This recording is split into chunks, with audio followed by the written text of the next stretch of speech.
Hello everybody, welcome back. My name is John Fillmore, and we have a new world champion. Shh, I'm totally not late to this news. Shut up. Okay, yeah, I'm late, but I didn't know until now. So, I actually, literally, yesterday I figured out, I watched the battle on YouTube. It was a really cool battle.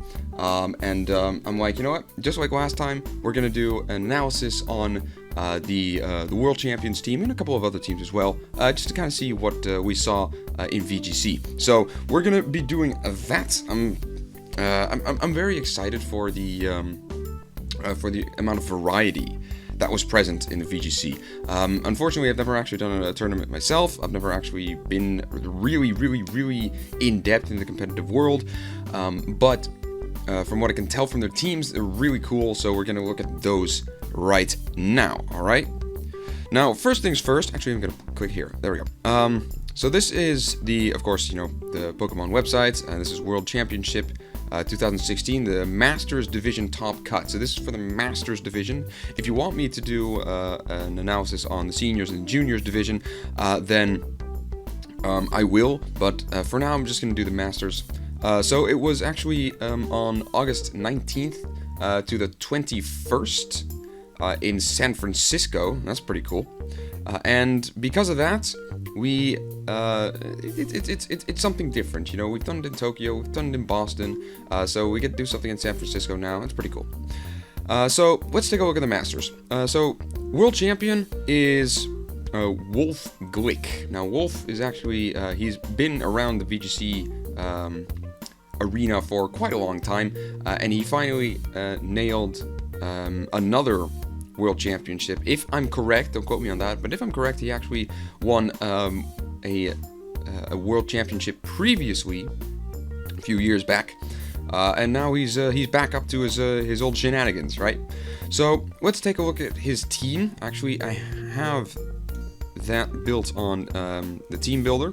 Now his team was really interesting. First of all, we're not seeing a lot of Kangaskhan anymore. Well, we are, but like last year, it was always Kangaskhan. It was Landorus T. It was Thundurus. It was a lot of Aegislash, a lot of that stuff. The meta has completely flipped on its head, and I really like that.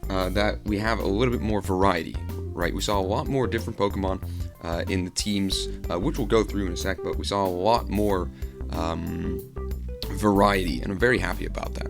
So let's take a look at his team. So this is his Rayquaza. It is a Mega. It has Dragon Ascent, Extreme Speed, Swords Dance, and Protect. Alright, now that's interesting, because Rayquaza is I'm usually one for the Dragon Dance Rayquaza, right? And that's just my personal opinion, because Rayquaza, even in its Mega form, is not the fastest, right? It has 95 speed in its normal form. Mega gets a little bit of a boost, but not that much. And I don't know, I always thought that it needed a little bit of a boost in its speed to really get going. Oh, sorry, I just hit the desk. I always thought it needed a little bit of speed to really be incredibly ferocious. So usually I did something with a Dragon Dance, but he decided to actually go with a Swords Dance, and I can see why. The Swords Dance increases your attack by 2 stages in one shot, right?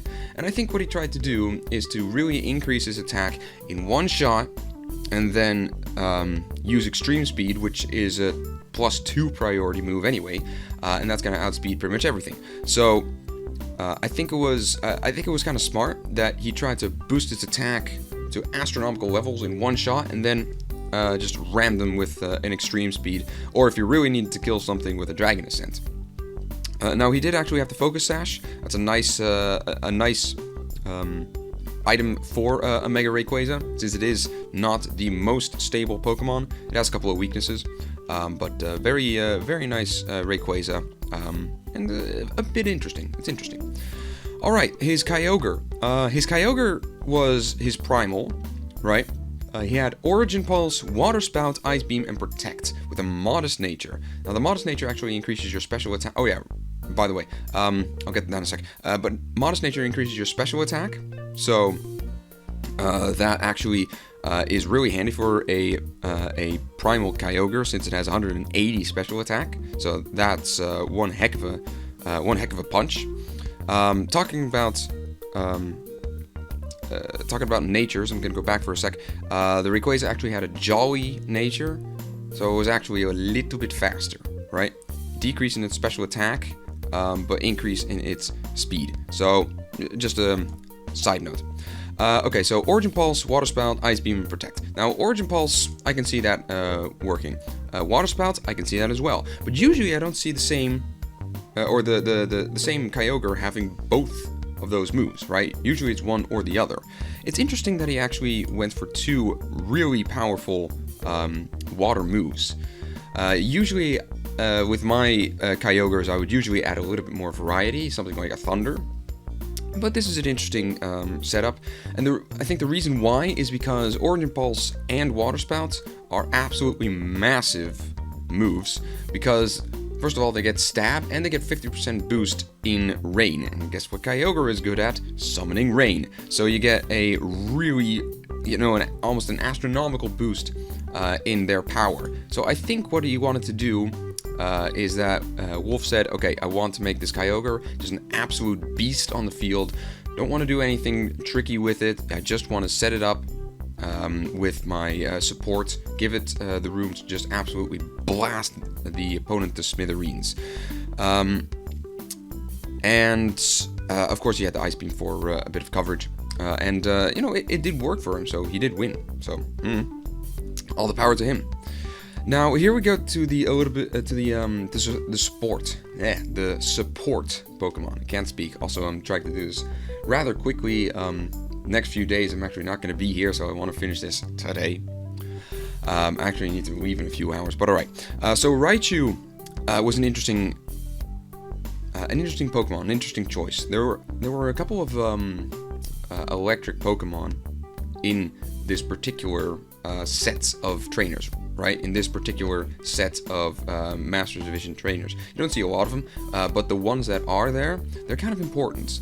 And one of the most common was Raichu, and for good reason actually. Raichu had the electric, or the lightning rod. There we go, the lightning rod. Now lightning rod draws electric moves to itself to raise special attack by 1.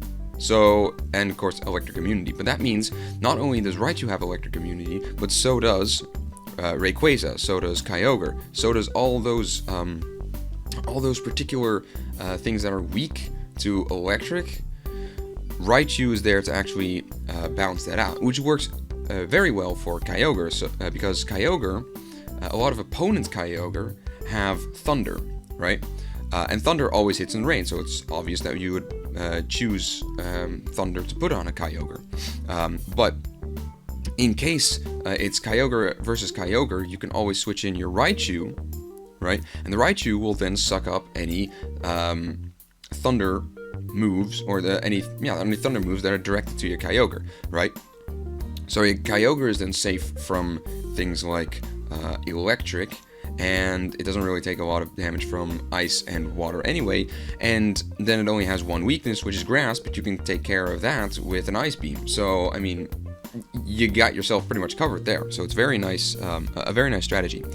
It had an Assault Vest just to make it difficult to chew on. It had Fake Out, which is nice. Volt Switch to keep momentum.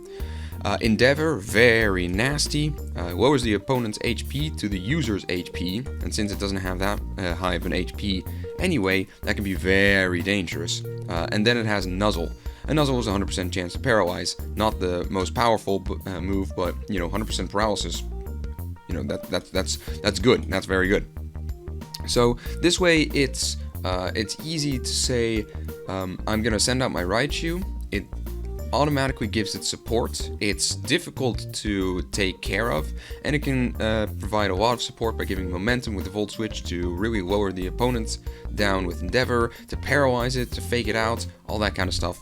And since that Raichu is also really fast, I'm guessing that it was fully trained in speed, but we can't know for sure. But because it's super fast, it works very well with just shutting down the opponent before it can even do anything. So that's a nice Raichu, very, very nice Raichu. Well played. Hitmontop was also incredibly good.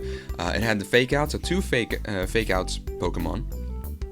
Right, that's the Raichu and the Hitmontop. Fake Out, Feint, Close Combat, and Wide Guard. Now, Feint is an interesting choice. Feint is a normal type move. Nullifies Detect, Protect, Quick, and Wide Guard, right? Not a lot of power, but it can break through Protects, and that is handy to have. It also had the Close Combat, which is just a really good move. It gets the stab on it, and it can give some decent damage. And then you had the Wide Guard. Wide Guard is incredibly good in VGC because it actually protects from spread moves. So, you know, Origin Pulse, Precipice Blades, Eruption, Water Spout, Earthquake, things like that, even Rock Slide, it can protect from. And it's very, very, very handy. And of course, it had the Intimidate. Now, Hitmontop is not really the most powerful Pokemon, right? Hitmonchan and Hitmonwee are way more, how to say this, way more offensive. Hitmontop is a little bit more balanced, but it makes up for that with a lot of support moves and a lot of support abilities, right? Steadfast, not a lot of people use it. Technician is nice in singles, and Intimidate is very nice in doubles, right? So pretty much all Hitmontop that you saw, which a few of them actually appeared, they all had the ability Intimidate. And then it had the eject button, so that it could survive a hit and then immediately switch out, keep the momentum going a little bit, right?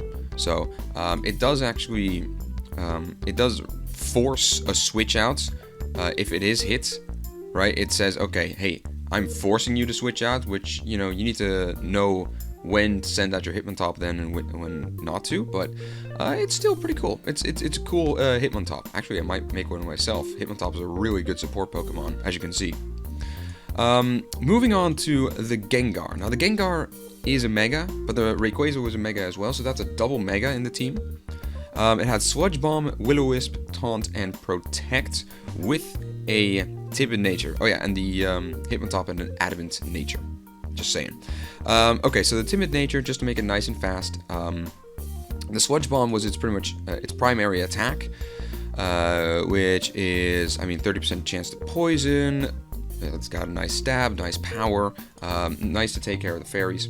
Will-O-Wisp it burns the opponent, so that's awesome. The Taunt, it's an interesting move. For 3 turns, of course, can't use status abilities or status moves.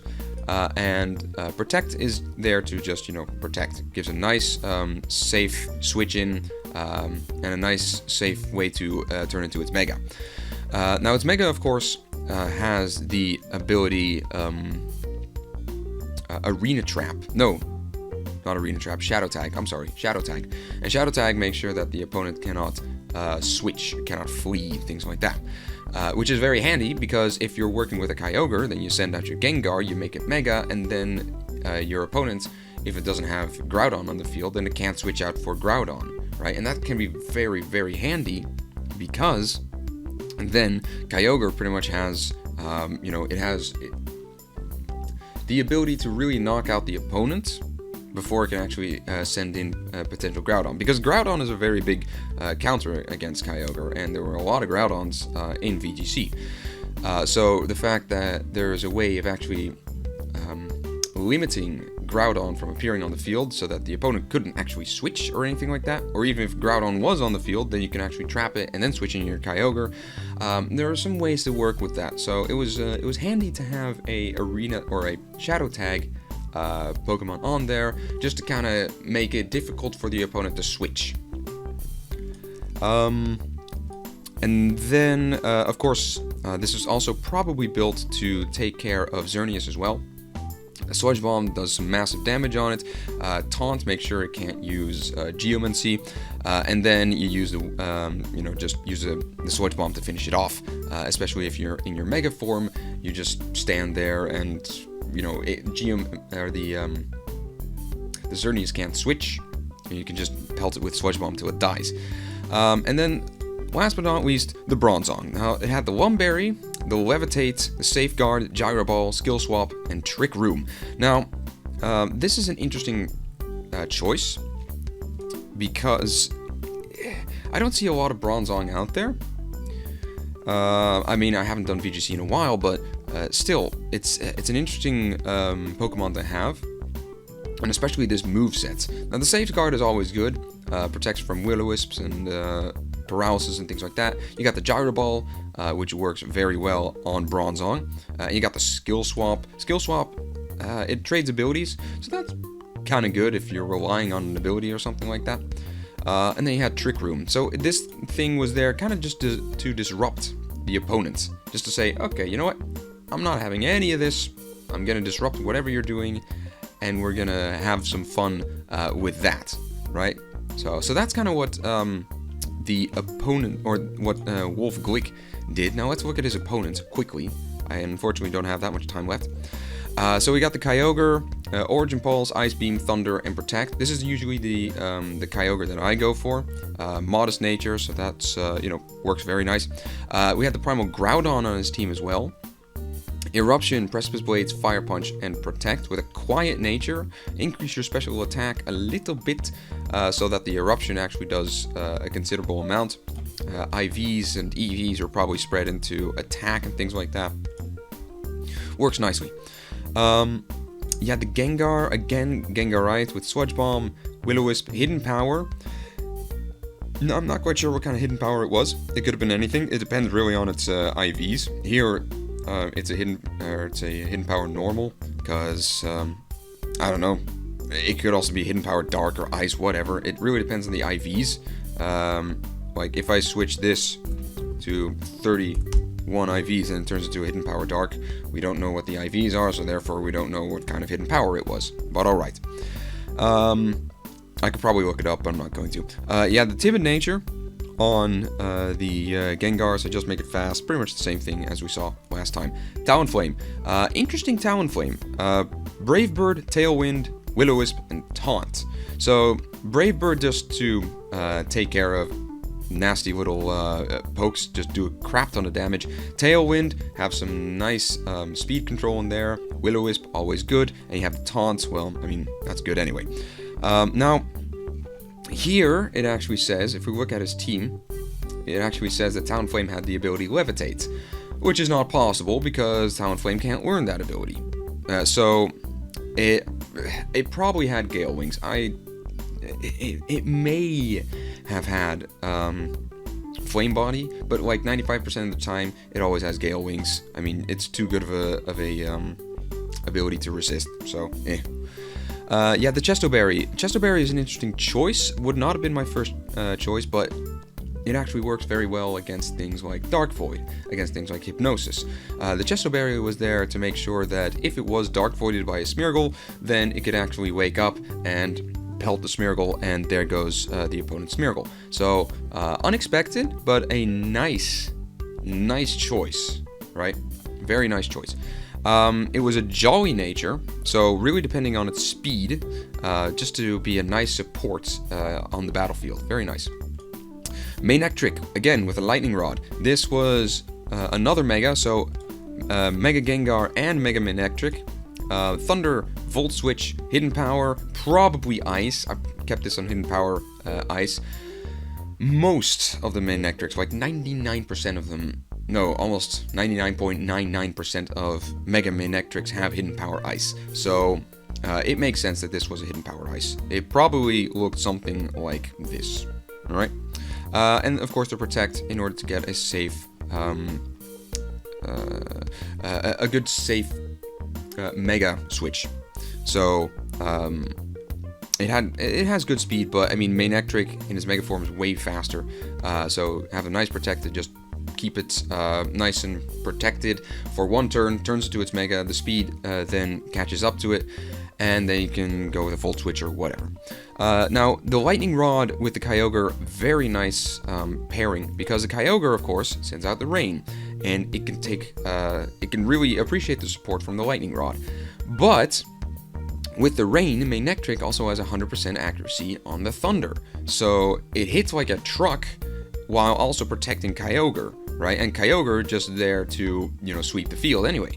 So the synergy between the Manectric and the Kyogre was really high. It's very nice ability, very nice. How to say this?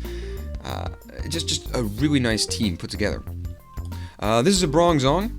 Pretty much the same thing. Womberry, Safeguards, Gyro Ball, Skill Swap, Trick Room, Levitate, with a relaxed nature. Now last time was a sassy nature that increases your special defense. He actually decided to go for the physical defense, increase that. So, pretty good. IV spreads, yeah, that's 0, we don't know. Again, we don't know the IV spreads, so this is kind of just guesswork, but oh well. Okay, so now we get into something interesting, because those were the top 2. But what about the third? Well, the third, strangely enough, had the exact same team as the champion, right? And that didn't happen just once, that happened twice. Look, Baras Akos and, where are you? Marcus Stadter, okay, both from Germany, had the exact same team, and the same as Wolf. Now there probably was a little bit of working together among the 3, just to be like, okay, this is probably a good team. It's interesting though, it really is, just to kind of see how those 3 work together, if they did. But I mean, the IVs and things like that were probably a little bit different, but it is strange that there were, like, in everything that we can see, they were exactly the same. So it's kind of weird. Oh well. And then number 4, the 4th place, then we're starting to see a little bit more of a little bit more variety. We got the Xerneas right here. Typical set, Modest Nature, Moonblast, Geomancy, Dazzling Gleam.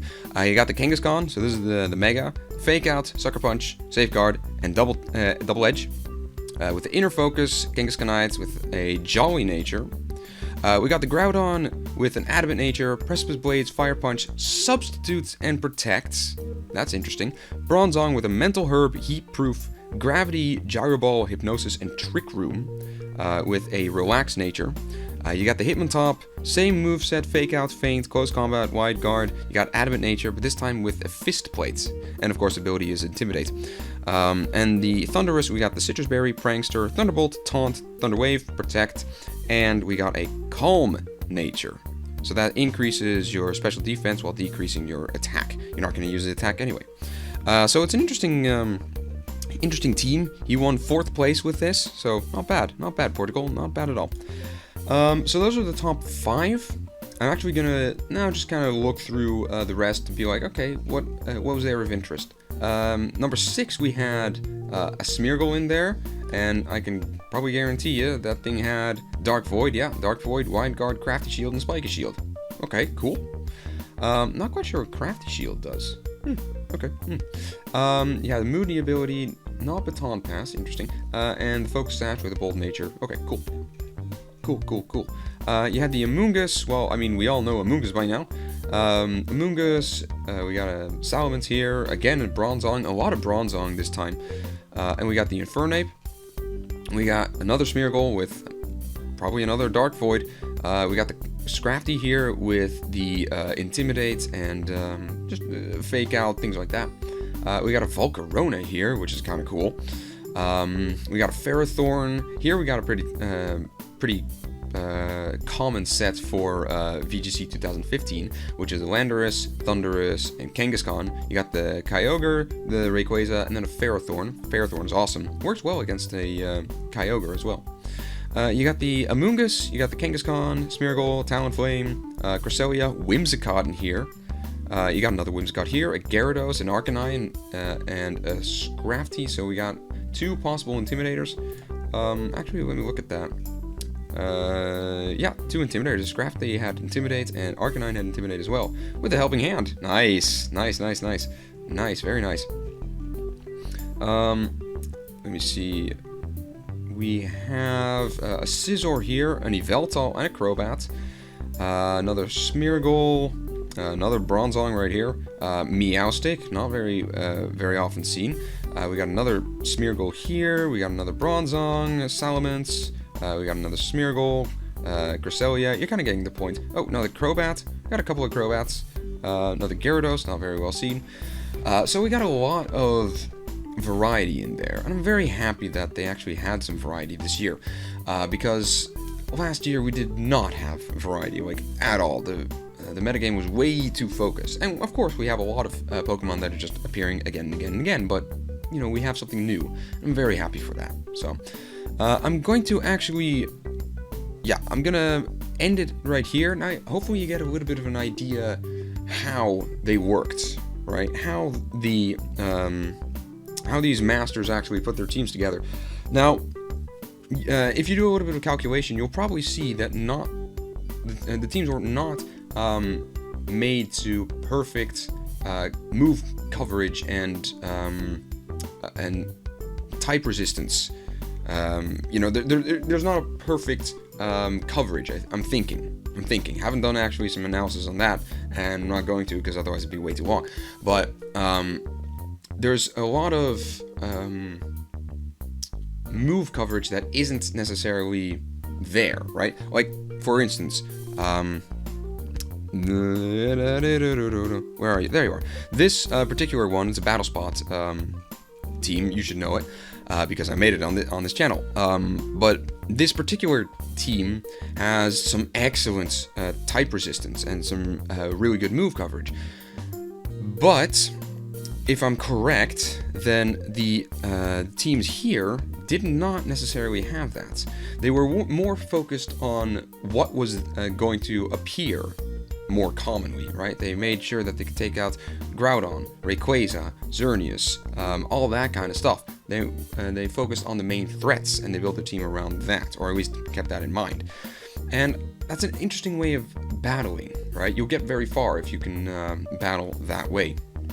So, it's an interesting style. Maybe give it a shot. I certainly will. Be pretty cool to be like, okay, not necessarily going to focus on type coverage and type resistance and all that kind of stuff, but more on, you know, what to expect and how can I deal with those. So, just food for thought. Anyway, that will be it for now. I am going to be gone for the next few days. I think Vicky will probably upload pretty soon, but he's going to school and it's going to be all new for him, so I don't really know. But in any case, we'll get stuff to you too. I know I'm a little bit slow. I'm not as fast as other YouTubers, but now that Worlds is kind of finished, I think I'm going to go back to my Analyst videos to just kind of do some more stuff of Legends, some more battling, because up till now it was always Pokemon Go, and I can't do anything with Pokemon Go. I can't record it, so I'm like, okay, I don't really have much to record. But now that Worlds is over, I'm kind of starting to feel the urge to go back into that kind of stuff, right? So, anyway, that's for next time. I'll see you guys later, and I wish everyone on the opposite side of the screen a very pleasant day. Goodbye!